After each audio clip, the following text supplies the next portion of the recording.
Okay. We're live. We are live. Live. Hello, beautiful people. Hello. How's it going? How you doing? You fresh off your vacation? I Yeah. know. So excited. I feel so refreshed. Like, You look you refreshed. know, You look beautiful. thank you. Yes. Let me turn my volume down. So let me share this to my page before we get started. Um, and I always have this issue every week. Trying to share it to my page and got to go through all this madness. We are getting started in just a second. So, y'all come on in, make yourself comfortable because Come we're going to in. have a really great conversation tonight.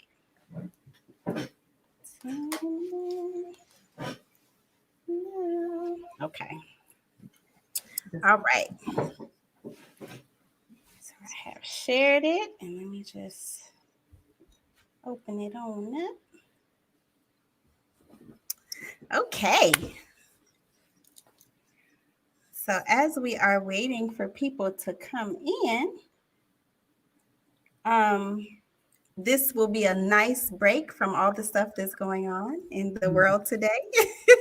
So we're just going to talk about love, spread some joy and cheer and some, yummy goodness in a time where it's much needed. So Absolutely. No doubt. all right. So as we're waiting for people to come in, I just want to just give everybody an idea of how I know you all. So my name is Siobhan Carter. If this is your first time tuning in, my name is Siobhan Carter, and I am the You Relationship Coach. And what that means is I am passionate about all things concerning relationships, especially the relationship that you have with yourself. So I have the pleasure of being joined by my family, my friends, Terrence and Chelsey Hayes, who I met through my sister it's been 4 years now, back in 2017. So it's been a while. And we've stayed connected over the years and fellowship together. So I am Mhm. so grateful to have you both on tonight. And so why don't you introduce yourselves to the people and let them know a little bit about who you are? Well, as Siobhan said, we're Chelsey. I'm Chelsey, and this is Terrence Hayes, my husband. And we met Siobhan through a good friend, sister of ours. And Terrence and I have been married for 6 years now. And we live in Maryland, right outside of Washington, D.C. Yeah. Thanks again, Siobhan, for having us on. Truly an honor, truly humbling to be able to talk to your audience about such a great topic. And as you stated, there's a lot going on in the world lately, and to be able to just chat about something that's near and dear to all of us. Like you said, being able to just love yourself, love others. So in this case, loving your partner, your husband or your wife. So we truly appreciate the invitation, and I'm definitely excited to jump on in and see what you have to throw at us, and whatever the audience may want to throw at us as well. Yes. Thank you. Thank you. So we're going to jump on into the topic tonight. So I wanted to talk about thriving marriages, and we're going to touch on dating and marriage and how you maintain or even develop a thriving marriage. And but before we get into that, I wanted to talk about just the concept of marriage, right? So I've been seeing a lot of things like on social media and just even with recent census data that I read today was that the percentages of marriages have decreased. So back in 1970, for every 1,000 unmarried couples, 86 chose to get married. And Right. so that was back in 1970, whereas in 2019, for every 1,000, only 33 choose to get married. So I'm like, what is that about? So if you just had to think about it just from your own opinions, why do you think that is? Why has the rate decreased and why have people, just kind of, I don't know if it's devalued is the right word, but just don't see the value in marriage anymore? What are your thoughts about that? Yeah, I mean, that's definitely interesting statistics without question. That's man, that worries me for my daughter and my son, to be quite honest with you. But I mean, I think it goes back to, I guess, the foundation of what relationships are all about. Uh, from folks that I know and just relationships that I've seen, when you kind of play house. Let's just keep it real. I mean, what is there else to like look forward to? I mean, you're doing all the things that married people would do, and I'm not just talking about having sex. I'm talking about, you live together. Obviously you are having sex together. You're dining together. Some people are, combining their monies together. So you're doing everything that a married couple would do with the exception of being married. So for some people, they'll tell you straight up, why should we mess up a good thing? Or why should I, go down this route? Or there are people who are concerned about the financial aspects of it as well. And they're like, well, you know what? It's good how we got it, in case something happens, because unfortunately you got people who are always thinking about worst case scenario when they're in a relationship, as opposed to just enjoying the relationship. So you have that factor involved as well. But it's definitely difficult to put your thumb on why that is the case. I think it's a number of factors, but I think when folks are once again playing house and enjoying a good thing as it's going, and they're practically married without the paper, folks are like, why even do it? Right. Yeah. Very true. Very true. Chelsey, what are your thoughts? Yeah, I mean, I think, wow, I think a lot of us are walking around broken. And we're meeting other people that are broken. And so if your spirit is broken and you're meeting other people that are broken, your outlook on, marriage changes. Maybe they've had encounters that, weren't good encounters, and people, they don't want to get back out there. They look at marriage as work, but marriage is work. So if you don't want to do the work, then you don't want to, you're not going to want to be married. But I think that work starts with you, or with us. It doesn't start with the other person. And a lot of people aren't willing to do that work on themselves. So I don't know. I mean, it could be, a host of factors, but that's just my thought. Yeah.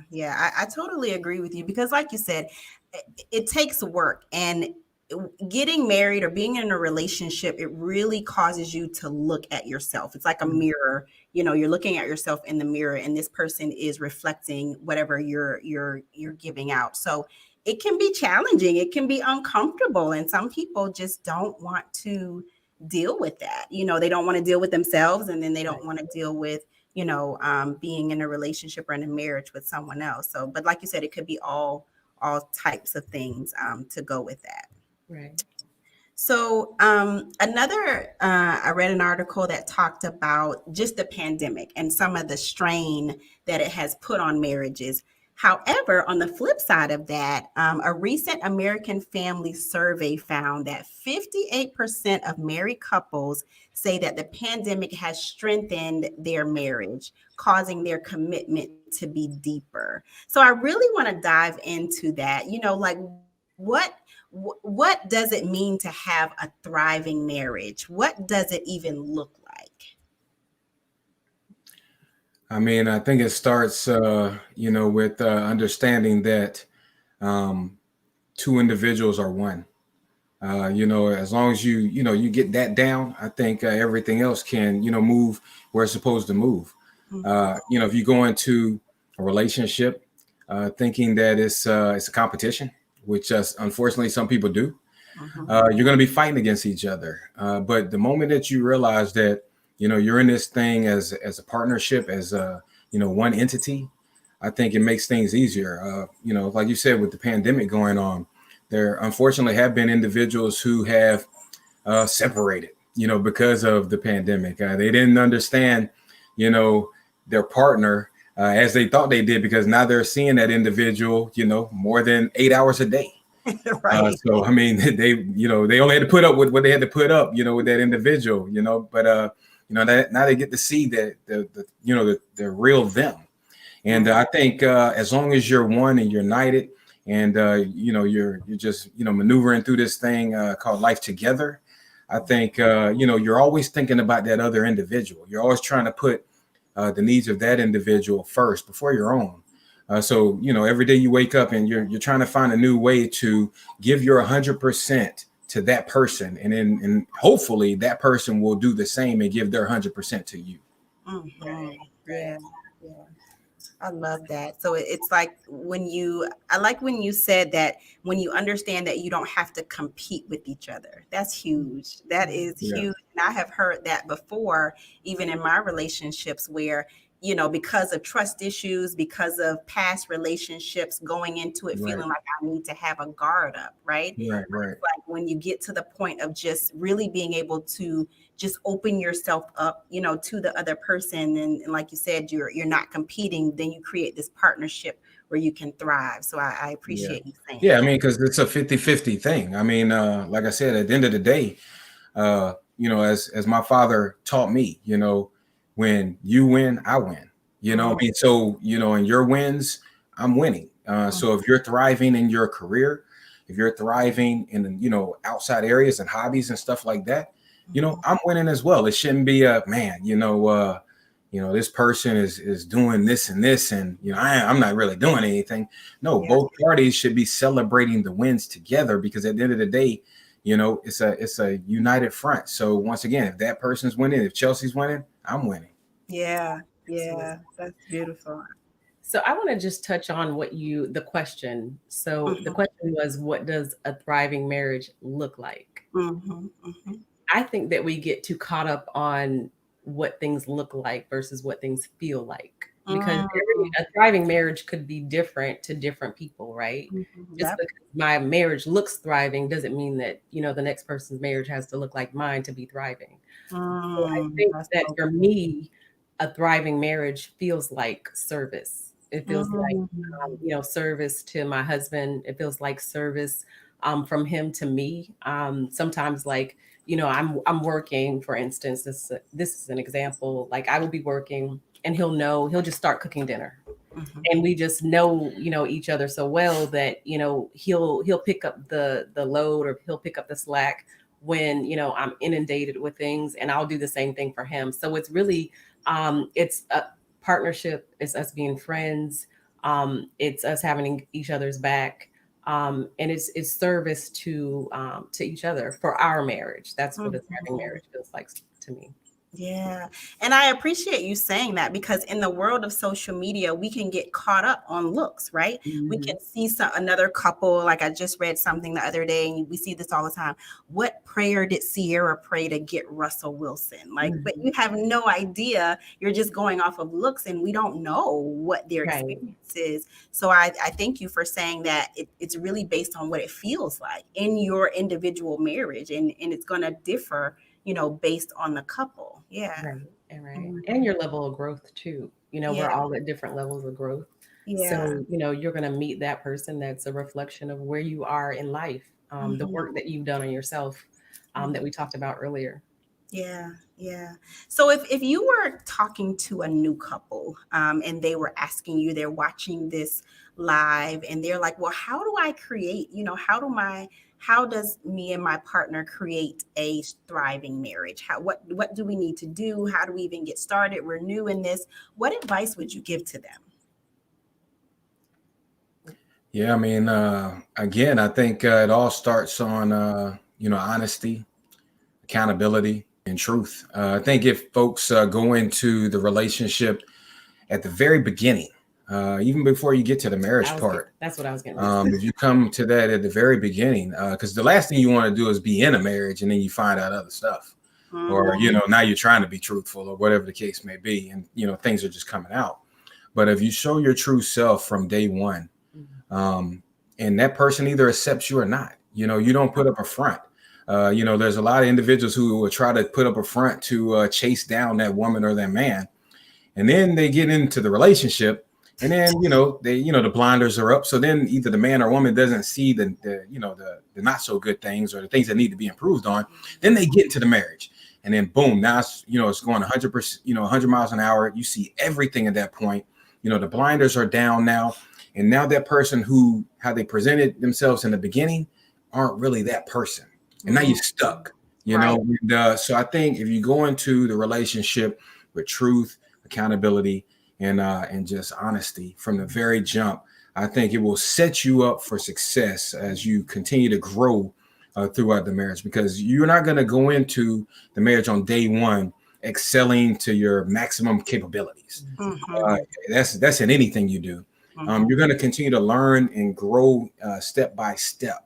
And as long as you know that you're going to have some hiccups along the way, and that you can bounce back from those hiccups, I think it's only going to make you that better couple and a better marriage as you maneuver further and further. Yes, yes, absolutely. Go ahead. I think I would also add to that. Like I agree with everything that Terrence said, but I would add, intertwine every part of who you are with each other. So that goes, for your bank accounts, all of that. I know a lot of people like to keep things separate, but doing that is something that we did very early on, even before we were married. And it forces you to have to communicate and have those uncomfortable conversations. Yeah. And then the more uncomfortable conversations you have, the easier it is to communicate, because communication is a very, very important part of marriage. So I would say intertwining every single thing about yourself with that other person and being just completely open, completely exposed. That definitely helps. Like Terrence said, don't show up as someone else. Yeah, I mean, but back to the intertwining thing, I want people to be perfectly clear that, while we have everything connected, that people are still their own individual. Absolutely. It's not, a check system or whatever the case may be that, someone's constantly checking my phone or, my bank account or anything like that. It's not just transparency. It's just, once again, unity. If you go into a marriage is based on oneness. Yeah. And if you're not at that point, you shouldn't actually get married.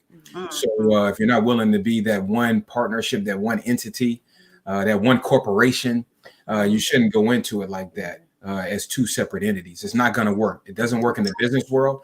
It's not going to work in a marriage as well. Yeah. Absolutely. I totally agree with you. One of the things I was thinking about, I watch, I just love relationships, and I love to watch shows that are about relationships. I don't know if you've watched this show on OWN TV called Put a Ring on It. No, I don't watch that, but actually, you know what? I'm missing right now, Married at First Sight. Oh, Married at First Sight. On the show right now. I mean, that's my guilty pleasure.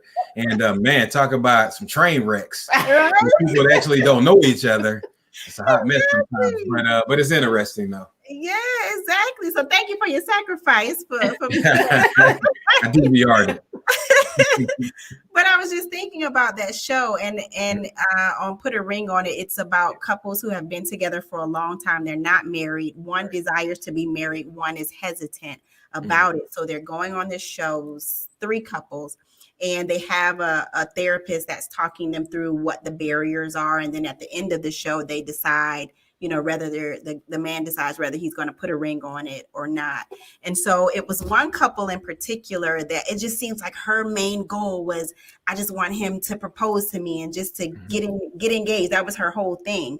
And it was just so many other things that they needed to work through. But she was so fixated on this desire to be married. Like it was this little box that would have all the happiness inside. And once she got it, it's just like, okay, I can live happily ever after. So what would you say to those people who, and I have been, that person when I was younger, just thinking that all I had to do was get married and then it would solve everything. What would you say to, those unmarried women and men who feel like marriage is this gift, as soon as they get it, then it's going to fix all of their problems? Yeah, I mean, I think that, that's a fantasy, first of all, but I think that, marriage only enhances what you already have. And, once you have, the things that you need in your life for yourself, and you know who you are, and you've maneuvered through that process first, adding a spouse on only, it's like the cherry on top. It's not it's almost like, I think actually Will Smith said it, that, I can't make Jada happy. I can't be responsible for her happiness.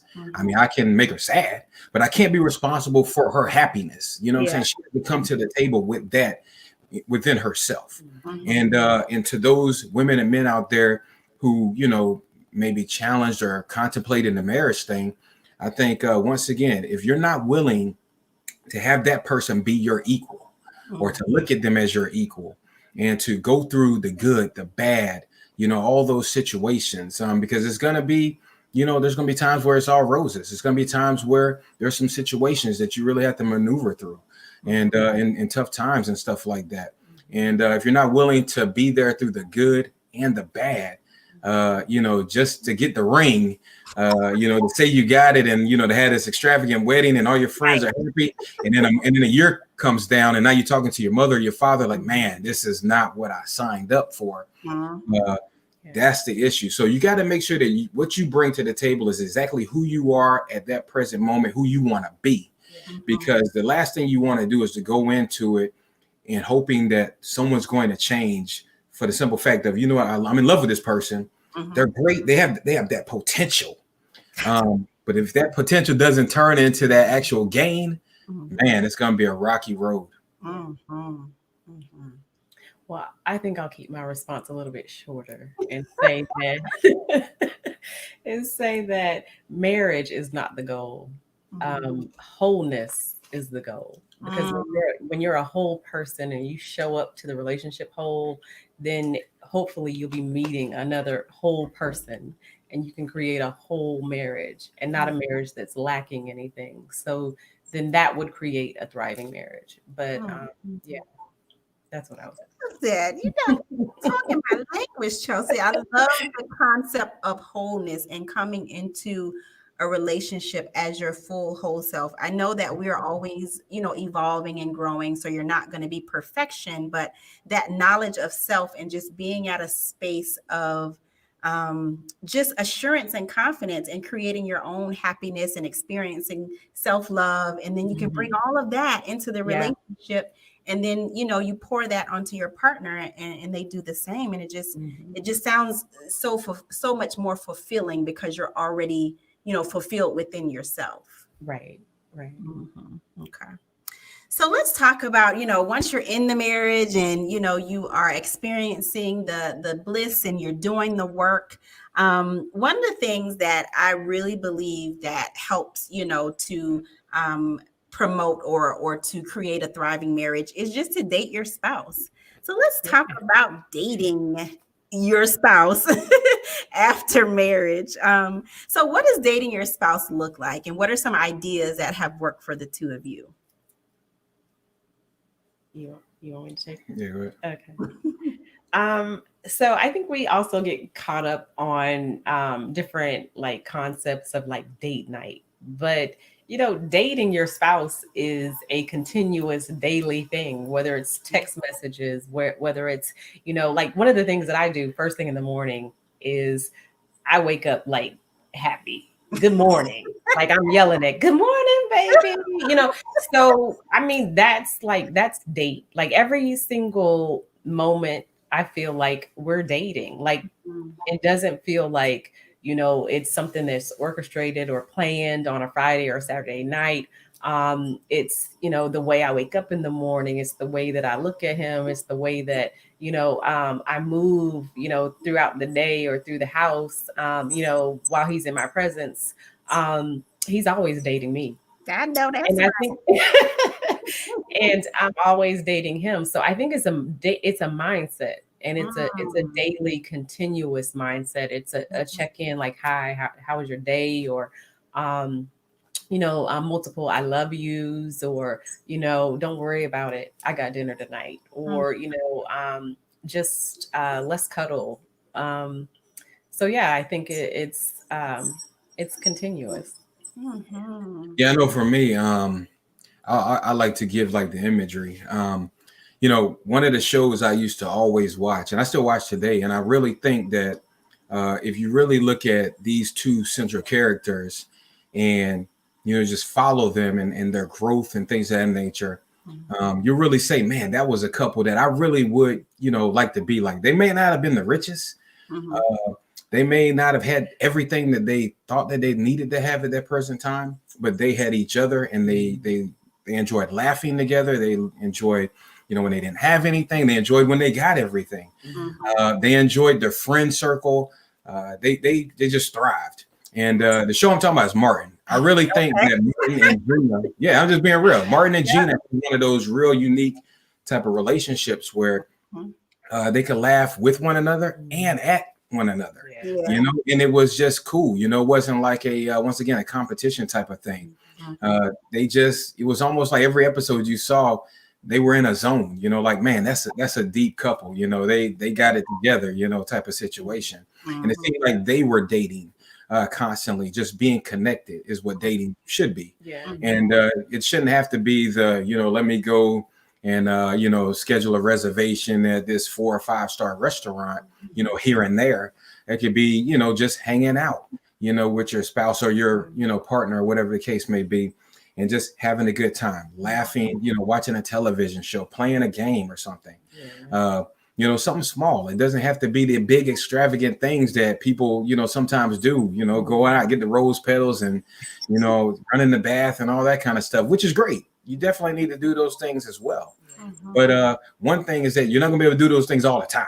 So you got to be able to, define what dating is in the confines of your relationship. And yes, it's different levels to this thing, but being able to, once again, just capture the little moments with your partner, day after day is, I think, what dating really is. Yeah. So dating as a mindset, just dating as, how you're relating to your partner on a daily basis. Thank you for sharing that, because it changes the perspective, or at least for me, the idea of what it is, and what it doesn't have to be just going out, like you said, somewhere, but it can be staying in and just, catering to each other in little ways or bigger ways, whatever you choose to do. So yeah, I love that. Exactly.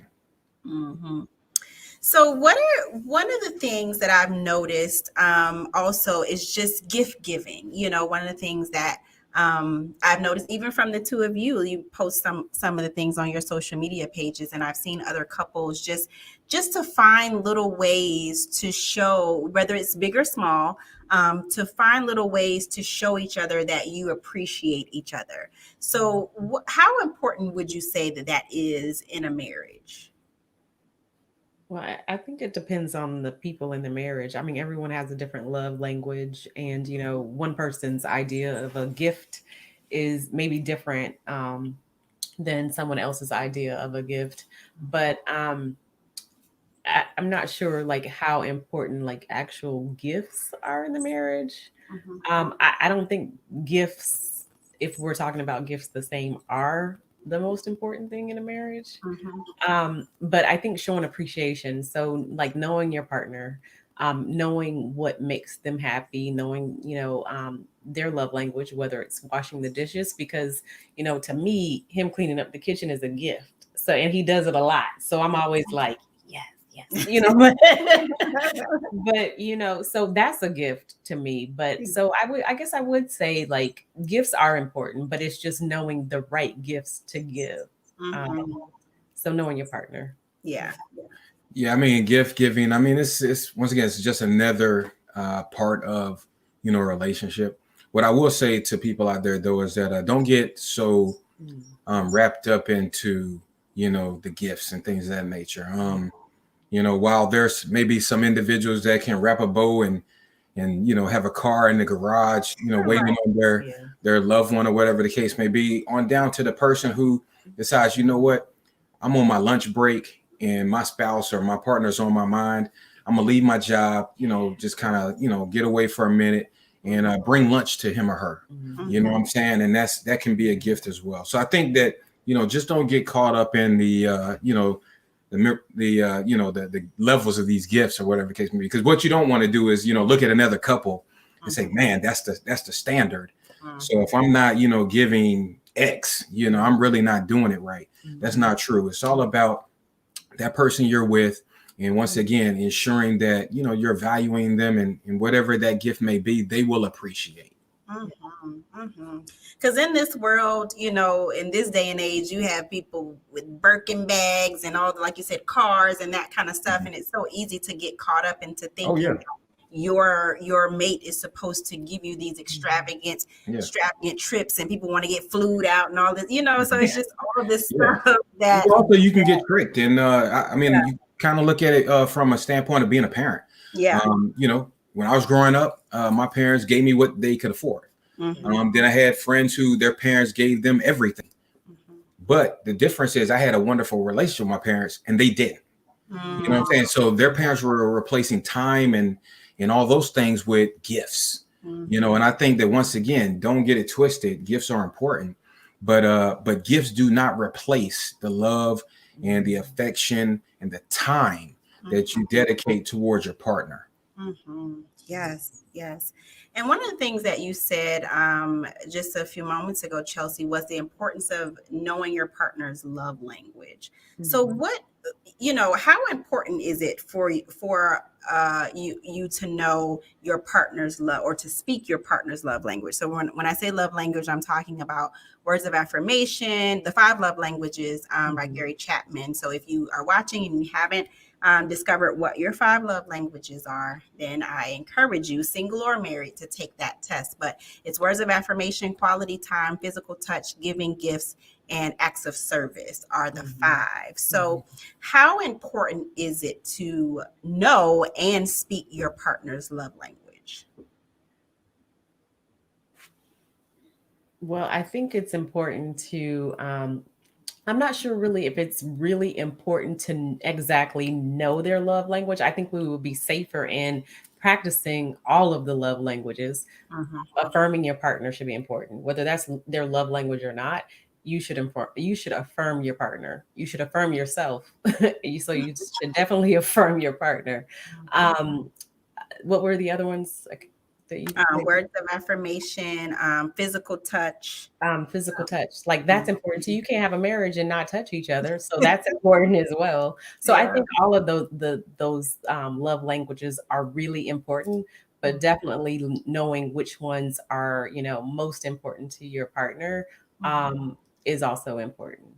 But we should definitely be striving to incorporate all of those languages into our marriages. I mean, I think it just depends. I'm a realist, so I think when it comes to people, there are people out there who don't care about words of affirmation. That's not their thing.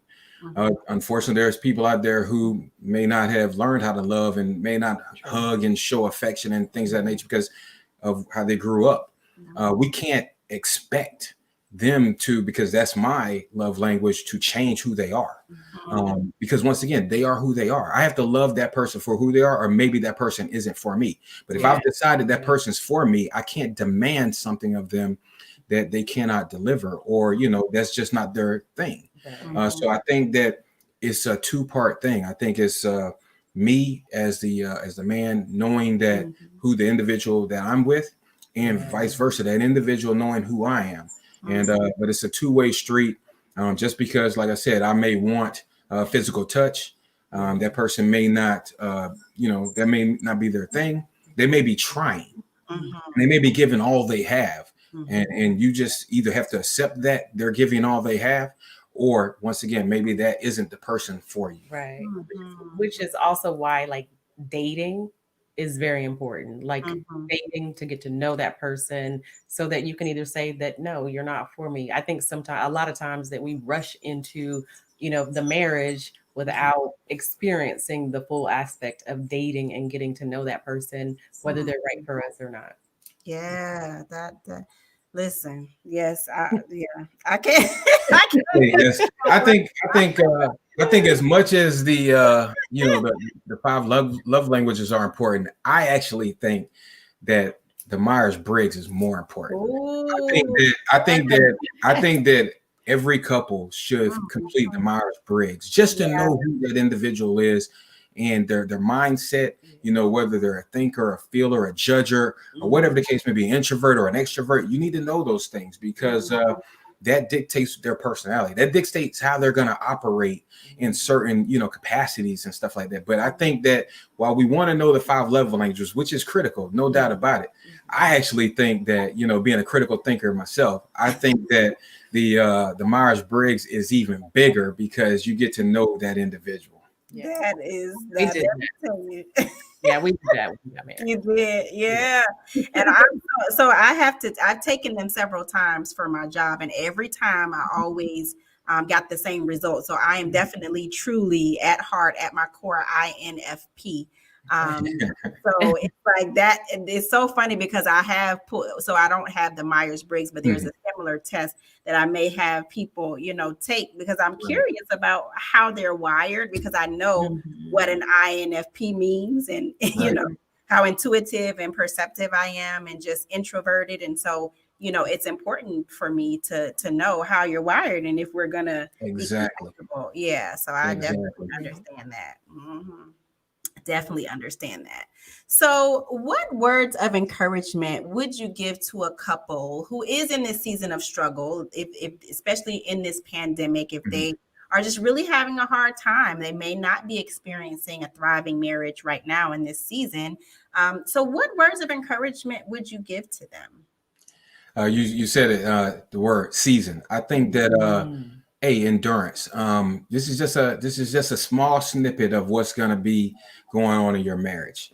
If you two individuals really are connected and love one another, you know what? It's not always going to be great. There's going to be hiccups along the way, as I stated earlier. But you have to have the endurance to understand that this is just a season here. You're going to get to your reward, but fight it out. Continue to just move, through it together. Not apart, but do it together, and you'll get through this tough time. But tough times come to all of us, and you just don't know what it's going to be. It could be financial, it could be physical, it could be anything. I mean, I could go out tomorrow. I mean, things are great now. I could go out tomorrow, and unfortunately, something could happen to me physically. That changes the whole dynamic of things. Then that person may have to become my caregiver, or whatever the case may be. You went into this thing, especially if you're talking marriage. You went in this thing again, united. No matter what is thrown at you. So you have to remember that at all times. And sometimes, you know what, it may not always be that 50-50. There may be one team member who's, pulling 70 while that person's pulling 30, and it may flip, what I'm saying? In a few weeks, in years, or whatever the case may be. But at the end of the day, you're still equal entities. But, one person may be, carrying the team more than others at various different times. And as long as you understand that, you'll make it through. Yeah, I love that, because you're gonna have your ebbs and flows, your ups and downs. It won't be perfect all the time, but that commitment, like you said, just fight through it and stay committed to each other. Definitely helps. So, Chelsey, what about you? What are your thoughts? Well, I agree with everything Terrence said. I probably would just add prayer to it as well, because prayer works. Yeah. Absolutely. Yeah. All right. So this has been a really great conversation. I really appreciate you both taking the time to talk to me tonight about marriage, the value of marriage, what thriving means, dating in marriage, and just, just all of those things, because I think it's really helpful. And I appreciate the realness of it. So it's not just this fantasy, that you fulfill, you get married, and then you live happily ever after. There are a lot of things. Like when we're kids, they tell you that. Right. There's a lot of things that happen, that we need to really understand, the importance of marriage, the commitment, the severity of it, how serious it is, because you're talking about bringing two lives together and uniting two lives. So really, I will say this though, one piece of advice for the fellas, man. Hey, before you get married, go see the mama. Yeah. Because I'm telling you, I'm just being honest with you. This is passed down to me. Yeah. Hey, you need to go see the mama, because that's going to be the reflection of what you're going to have years down the road. Wow. I'm telling you got to go see the mama. Wow. Yeah, that whether we want to accept it or not, we take. I'm telling you. Yeah. Telling you, go ahead and do it. Don't marry her and you haven't seen the mama. And then you see the mama. Oh. Too late then. Oh man. So is it the same on the other side? You got to see the daddy, do you? Not necessarily. I think it's more of the mother. Sure. Okay. It's me. I don't know. I mean, you can ask her, but I think it's more the mother. And yeah, trust me. Because I told her, I was like, I gotta go see mama first. So what about you, Chelsey? Do you think it's important to see, his father? I don't. I mean, Okay. yeah. I mean, I don't. I didn't. I mean, I Yeah. don't. So, Mhm. And I got slick. I didn't meet her dad first. He met me on TV. Oh, Because I was gonna I told her, I think the first time we were gonna where I was gonna meet them was like Christmas. She was taking me home for Christmas or whatever. And then because I told her, I'm not gonna ask you to marry me before I meet your parents. right. Definitely talk to your dad or whatever the case may be. So Uh-huh. what's funny is that a month before us going down there, I actually was on Steve Harvey's show. What? And then yeah, it's actually on YouTube. It's crazy. But As a guest? yeah, it's still on YouTube right now. You can Okay. probably Google it. And I can't remember what the episode's called, but I was on the segment called Ask Steve. Wow. And I asked Steve, should I go down, when I go down, for Christmas to meet my girlfriend's parents, and I'm thinking about asking her to marry me. Should I ask her father for her, hand in marriage or whatever? Can I get the blessing? Mhm. And so it was kind of funny, how I asked it, and then his response, and he kind of grilled me, man. It was crazy. It was funny. It was still a hilarious segment. And her father saw it, and before he even met me. So when I went down there, I didn't even have to say anything. yeah, he was. Oh, wow. I never even had the conversation. He just started talking. Well, Terrence is, in public relations. So I prepped it. He already knows how to set it up. But Right. so in thinking, this is what I would say to women. Mhm. Really sit down, and ask him. I think as women, we want to force something that, we want to change men. We really want to try to change people. We want to change men. And I think as women, we really have to realize that we can't change people. People show up, who they are and as they are.